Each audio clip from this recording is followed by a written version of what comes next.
है कि सिर्फ जो कोरोना वायरस के जो केसेस है उन्हीं का आंकड़ा बढ़ रहा है, लेकिन पेट्रोल और डीजल के जो दाम है वो भी उसी तेज गति से बढ़ रहे हैं। तो आप कैसे देख रहे हैं? इसमें पहली बार पेट्रोल डीजल के दाम इस तरह से जो बढ़ोतरी हो रही है, डीजल के दाम जो है वो पेट्रोल को पीछे छोड़ रहे हैं, ऐसा पहली बार हुआ इतिहास में। इसको आप कैसे देख रहे हैं?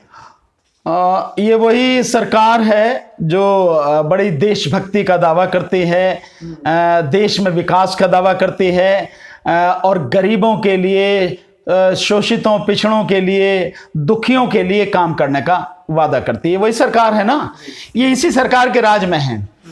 आप थोड़ा सा तुलना कीजिए कि कांग्रेस के समय में, मुझे बहुत अच्छी तरह से ध्यान है, आपको भी ध्यान है कि एक समय ऐसा था जिस समय लगभग $150 प्रति बैरल के आसपास कच्चे तेल का दाम पहुंच गया था अंतरराष्ट्रीय मार्केट में।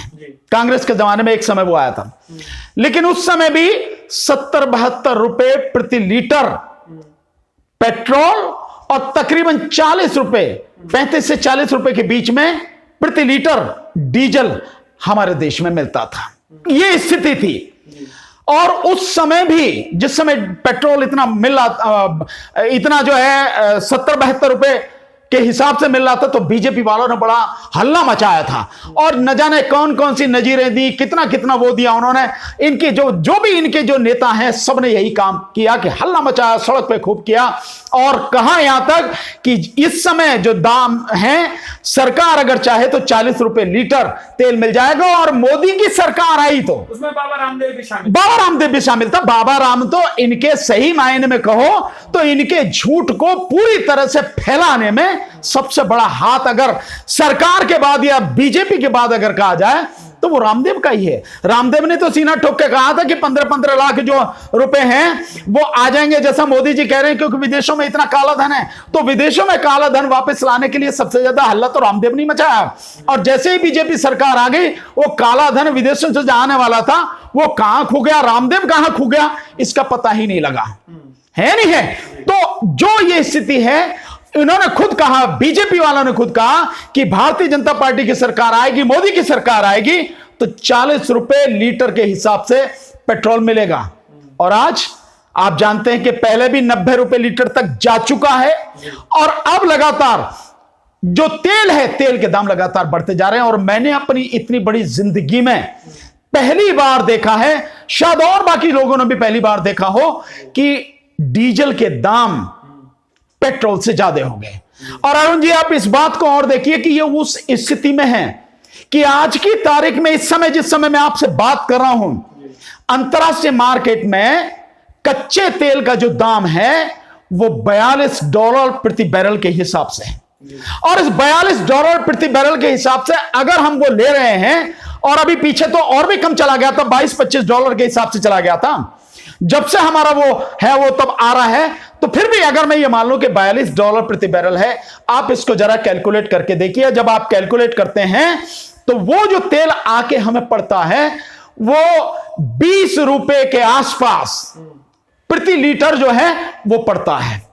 और उसको जब हम रिफाइनरी में रिफाइन करते हैं और उसके बाद में हम पेट्रोल पंप तक पहुंचाते हैं, वो खर्चा और पेट्रोल पंप के जो ओनर हैं उसको जो कमीशन देते हैं, उस सब को मिला के इसका जो खर्चा पड़ता है, आपको हैरानी होगी। दुनिया सोच नहीं सकती कि कितने सस्ते में यह पड़ता है। आज की स्थिति में वो पड़ता है 29 रुपए से भी कम, यानी 1 लीटर पेट्रोल का दाम 29 रुपए से भी कम पड़ता है। अगर एग्जैक्ट में कहूं तो 28 रुपए और 89 पैसे पेट्रोल का दाम पड़ता है। उसकी सारा खर्चा लगा के, सब कुछ वहां से लाने का, रिफाइन करने का, पेट्रोल पंप तक पहुंचाने का, उसको कमीशन देने का, और इसके साथ में जो डीजल है वो डीजल पड़ता है लगभग 27 रुपए प्रति लीटर के हिसाब से पड़ता है। सो अब आप इससे कैलकुलेट करिए। मैं एक मिनट, थोड़ा सा है डाटा, आप इसको जरूर जाना चाहिए लोगों को कि इस हिसाब से अगर हम करते हैं तो दिल्ली में आज जो मिल रहा है पेट्रोल और डीजल वो 80 रुपए पार कर गया। इसका मतलब साफ है कि सरकार लगभग 51-52 रुपए पेट्रोल और डीजल पर 51 और 52 रुपए सरकार कमा रही है। अब इतना बड़ा मुनाफा, क्या सरकार व्यापारी है या सरकार यहां लोगों की सेवा करने आई है, लोगों को सुविधा देने आई है? जब तेल के दाम इतने कम हैं तो सरकार ये टैक्स क्यों बढ़ाती चली जा रही है? सरकार को किस बात के लिए पैसे की जरूरत है? और अगर ये पैसा ले रही है तो सरकार ये पैसा किस में खर्च कर रही है? क्या एजुकेशन में खर्च कर रही है? नहीं। क्या लोगों को मेडिकल फैसिलिटी देने में खर्च कर रही है? दवा, डॉक्टर या अस्पताल में? नहीं। क्या लोगों की और बाकी जो सुविधाएं हैं उस पर खर्च कर रही है? किसानों के लिए दे रही है? नहीं। मजदूरों के लिए दे रही है? नहीं। तो ये पैसा 1 लीटर पर 50 रुपए, मतलब आप समझिए कोई हद हो गई है। यानी 3 गुना, आप समझिए 3 गुना दाम ले रही है जितना वो पड़ता। तो दो तिहाई जो पैसा है कहां जा रहा? कितनी मोटी रकम है जिससे सरकार कमा रही है। लेकिन सर अब मसला ये भी देखने को मिला, जो विपक्षी पार्टियां हैं वो भी सड़कों पर नहीं आ रही है सब को लेकर। उसके पीछे आपको क्या लाचारी समझ में आ रही है? हालांकि आज जो है पटना में विरोध प्रदर्शन हुआ है राष्ट्रीय जनता दल की तरफ से और भी कई जगह, लेकिन उस तरीके से विरोध प्रदर्शन देखने को नहीं मिला जैसे यूपीए के दौर में होता था। लोग सड़कों पर उतर आते थे। क्या आपको लग रहा है कोरोना वायरस का जो डर है लोगों के मन में, क्या उसका फायदा उठाने की कोशिश की? नहीं, देखिए मैं ये बात, सरकार जो प्रधानमंत्री मोदी जी जो खुद कह रहे थे कि भाई आपदा में अवसर, क्या उसको आप कैसे देख रहे हैं? नहीं अरुण जी, मैं आपकी बात से पूरी तरह सहमत हूं। ये आपदा के समय में अपनी सरकार, या यूं कहो कि जो मुद्दे उनके दिमाग में हैं, जो उनका अपना एजेंडा है, उस एजेंडे को लागू करने के लिए, हासिल करने के लिए इस महामारी और आपदा के समय में मोदी सरकार पूरी तरह से काम कर रही है। तो ये अवसर जो है वो उनके लिए है, जो उनके मुद्दे हैं, जो उनके दिमाग में है, सारी चीजें उसको करने के लिए सब काम कर रही है। इससे जनता के सुख दुख का कोई लेना देना नहीं है। ये जो आप बात कर रहे हैं, क्योंकि महामारी बहुत बड़ी है, लोगों की हालत इस समय यह है कि लोगों को खाने के लिए पैसा नहीं है। ये 2 चीज मैं कहूंगा कि क्यों सड़क पर लोग नहीं दिख रहे हैं। बहुत बड़ी बात जो है, आपने जो कही सवाल जो उठाया, इसकी एक बात यह है, एक तो बीमारी निश्चित रूप से भयानक बीमारी है, उसका डर, और डर जिस तरह से फैलाया गया है उस डर की वजह से लोग नहीं आना चाह रहे। एक तो ये फैक्ट है। दूसरा यह है कि लोगों के पास खाने के लिए रोटी नहीं है, लोगों के रोजगार खत्म हो गए हैं, छोटे मोटे व्यापार खत्म हो गए हैं, दुकानदारी लोगों की खत्म हो गई है। आए तो आए कहां से, जाए तो जाए कहां से? क्योंकि कोई भी व्यक्ति आएगा जाएगा, खर्चा तो निश्चित रूप से होता ही है। वो स्थिति जो भयानक स्थिति है, उस स्थिति के दौर से जो देश गुजर रहा है, एक ये भी बहुत बड़ा कारण जिसकी वजह से लोग सड़क पर नहीं आ रहे हैं। हां, ऐसा नहीं है कि बिल्कुल हुआ नहीं है। जैसा मैंने देखा है, न्यूज चैनल्स में भी दिखाया जा रहा है, कांग्रेस ने कई जगह पर विरोध किया है और समाजवादी पार्टी ने भी कई जगह विरोध किया है उत्तर प्रदेश में, और आरजेडी भी आज पटना में, बिहार में इस बात का विरोध कर रही है। तो ऐसा नहीं है कि विरोध नहीं, विरोध हो रहा है, धीरे धीरे शुरू हो रहा है। मैं नहीं जानता कि कितना जबरदस्त, नहीं देखिए दिखाएंगे तो है ही नहीं। ऐसा नहीं है कि विरोध नहीं है। मैंने आपको जैसे बताया, ये भी चीजें, ये भी कुछ ही चैनल पे, अगर आप जो गोदी मीडिया है उसमें देखेंगे तो उसमें तो किसी तरह का विरोध दिखाया ही नहीं जा रहा है।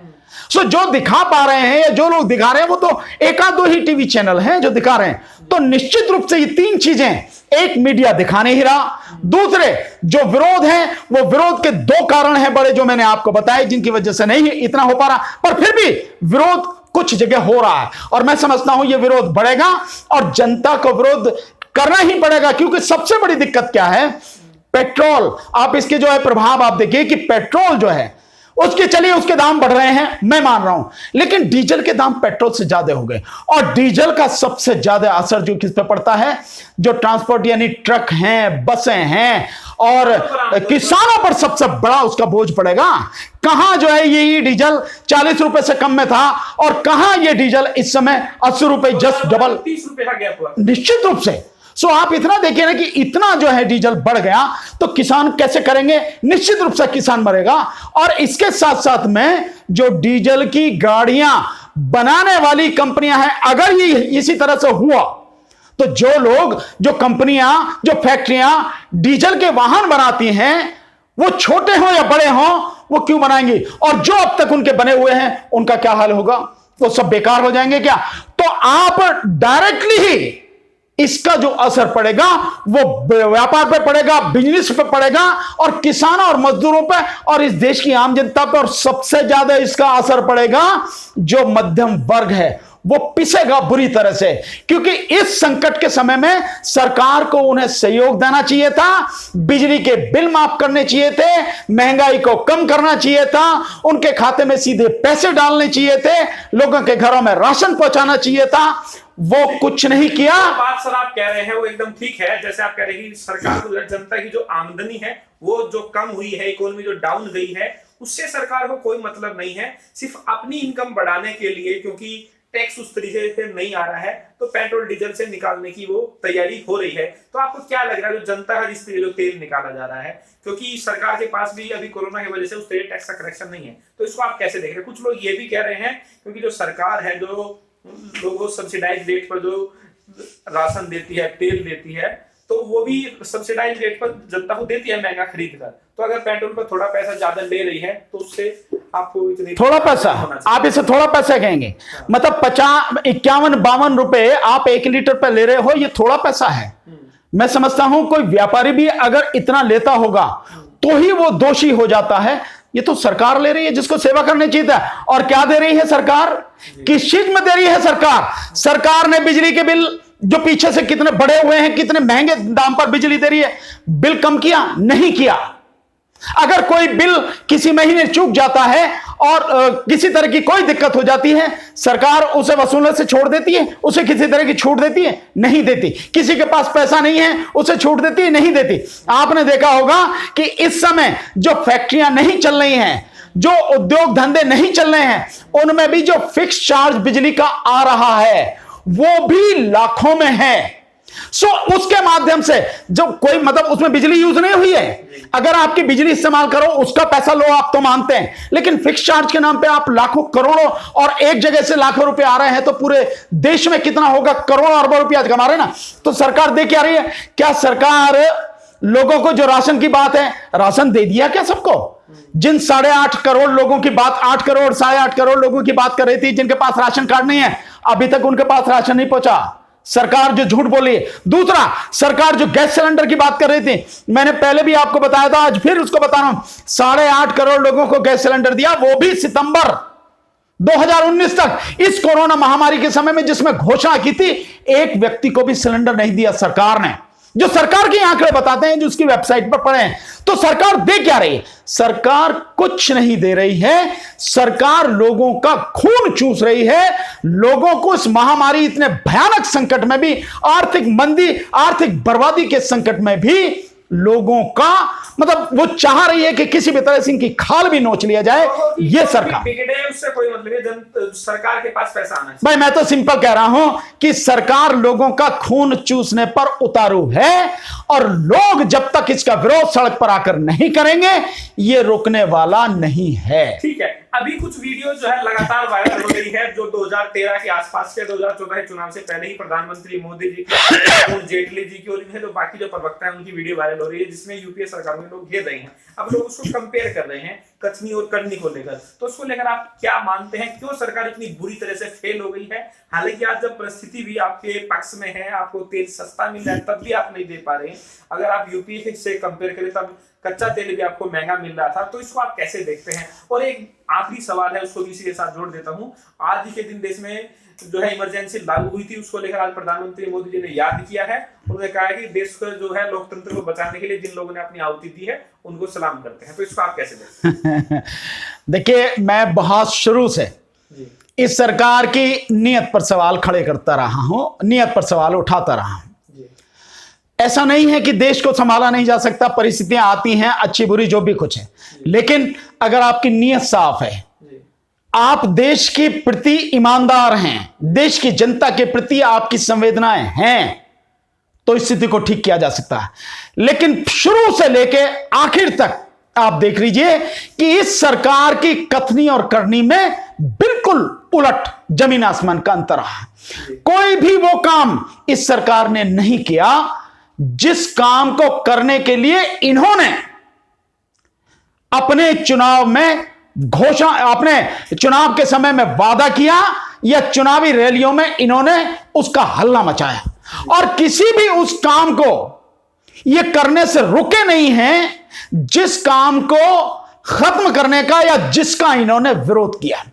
एक एक करके नाम गिनाने की जरूरत नहीं है। अब हर चीज है, चाहे एफडीआई हो और चाहे आपका जो है ये जो आधार कार्ड हो, चाहे आपके और जितनी भी चीजें हैं, सारा सब कुछ इस सरकार ने हर वो काम किया जिसको करने के लिए मना किया, जिसका विरोध किया, और हर वो काम नहीं किया जिसको इन्हें नहीं करना। तो सरकार की नीयत शुरू से खराब रही है।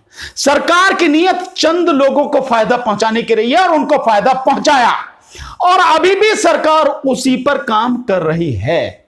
सरकार देश की जनता से, सरकार का कोई सरोकार नहीं है, कोई लेना देना नहीं है। आप इसका एक बहुत मोटा उदाहरण इस बात से समझ सकते हैं कि आज करीब 80 दिन के लगभग हो गए होंगे शायद, मतलब इसको कोरोना को चलते हुए लगभग 3 महीने होने जा रहे हैं।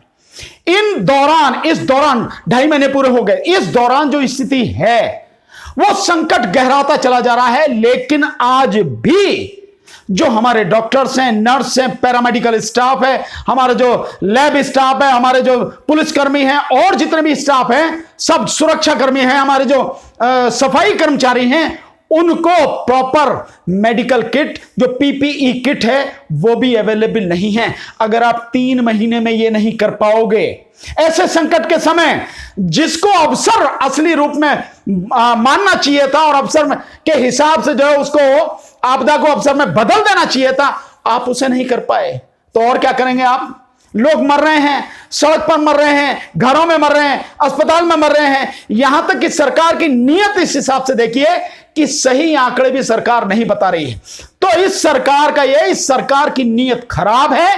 ये चंद लोगों के फायदे की बात सोचती है, और उसके अलावा चंद छोटे मोटे जो बड़े बड़े व्यापारी हैं, सिर्फ उनके फायदे की बात है, और किसी से इनका लेना देना नहीं है। जनता से इनका कोई लेना देना नहीं है, और लोग मरते हो मर जाएं, इन पे कोई फर्क नहीं। सवाल है, आईएमएफ ने कहा कि 2020 में देश की इकोनॉमी -4.5 तक जाएगी। हो सकता है इससे ज्यादा भी चली जाए।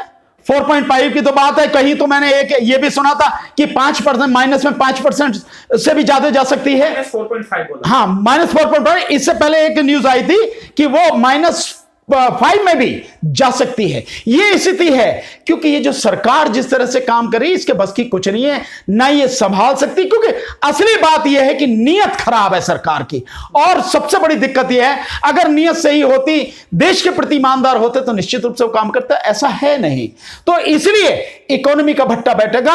मेरा उन लोगों से कहना है कि जो आज 2013 की इस भाजपा के नेताओं की जो वीडियो क्लिप्स हैं, उनकी आज की उससे कंपेयर कर रहे हैं, वो सारे के सारे केवल कंपेयर नहीं करें, इस बात को लोगों तक लाएं, लोगों को बताएं। और मैं तो ये कहूंगा कि सड़क पर आकर सरकार की गलत नीतियों का, गलत कार्यों का विरोध करें जमकर, और सरकार को इस गलत कार्यों को करने से रोकें। तभी देश बच पाएगा, लोग बच पाएंगे, अन्यथा लोग बचने वाले नहीं।